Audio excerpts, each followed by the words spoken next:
Hi there, this is the Samsung Gear Fit 2. I bought this in April 2017, so it's been like almost 8 or 9 months I've been using it. The Gear Fit 2 has been discontinued and Samsung is now selling the Gear Fit 2 Pro. So should you buy the Gear Fit 2 Pro? Continue watching this video to see how the Gear Fit 2 has stacked up after 9 months of rough use.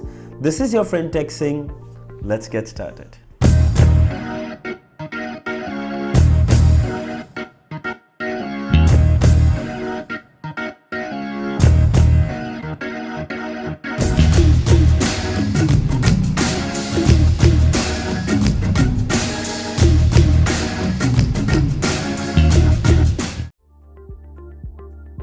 Alright, let's start with my experience. The Gear Fit 2 is light and extremely comfortable. The vibration alert is perfect. The auto workout works flawlessly. The clear crisp AMOLED screen has stood up pretty well surprisingly. No scratches at all. And I've been using it very roughly, I should say. It's IP67 dust and water resistant, so I've been wearing it in the shower or in the rains and I haven't experienced any problem so far. I wear the Gear Fit 2 regularly, and though it has sleep tracking, I'm not comfortable wearing it at night while I'm sleeping. I've actually given up wearing my regular wristwatches completely, and to tell you the truth, it doesn't disappoint. Now Samsung has discontinued the Gear Fit 2 and launched the Gear Fit 2 Pro.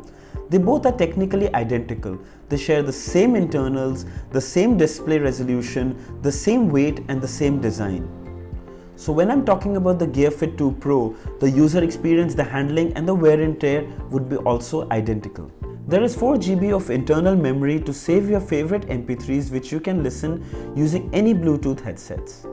GPS is also on board, so if you're going for a run, you need not carry your phone with you. The GPS takes about 30 seconds to get a lock on your location, but once it does, it performs just as it's supposed to. Battery life is subjected to the way you put it to use. Like for example, if you have a half brightness and connected via Bluetooth, you'll get 2 to 3 days. Half brightness and not connected via Bluetooth, you'll get 3 to 4 days. Connected to the Bluetooth and always on mode will give you 1 day. Power saving mode, where you get the monochrome screen, will give you 7 to 9 days of battery life. After using for around 9 months, the battery life hasn't reduced. Yes, I do get OTA updates regularly and it has only helped in improving the performance as well as the battery life. So here is a look at the straps. The straps barely show any wear after such a long use. Full points to quality.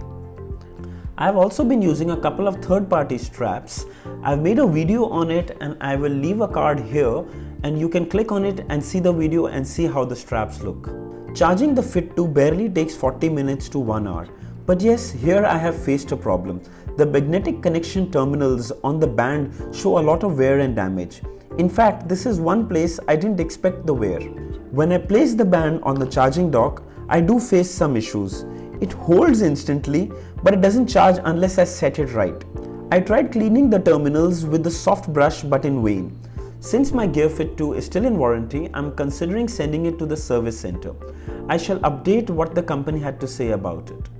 It's not a major drawback, but yes, how would you use this device if it stopped charging completely someday? There is another small drawback that I discovered. The Gear Fit 2 data that syncs to the app syncs only to the Samsung Health app. You cannot sync it to the Google Fit app, you cannot sync it to the Apple's Apple Health app. Now this is one thing which Samsung should open their doors and help us share the Fit data to all the other health apps. This would do wonders for the product. The Gear Fit 2 and the Gear Fit 2 Pro both work with the iPhone. Of course, there are a few shortcomings, but overall a smooth experience with the iOS. Well, my final thoughts are that the Gear Fit 2 and the Gear Fit 2 Pro are completely underrated. It would give a tough competition to the Apple Watch. And I would say it stacks up pretty well after 9 months of rough use. The best part about the Gear Fit 2 and the Gear Fit 2 Pro is that it's compatible to both Android as well as iOS. I would recommend this to anyone who is looking for a fitness band and a smartwatch combo.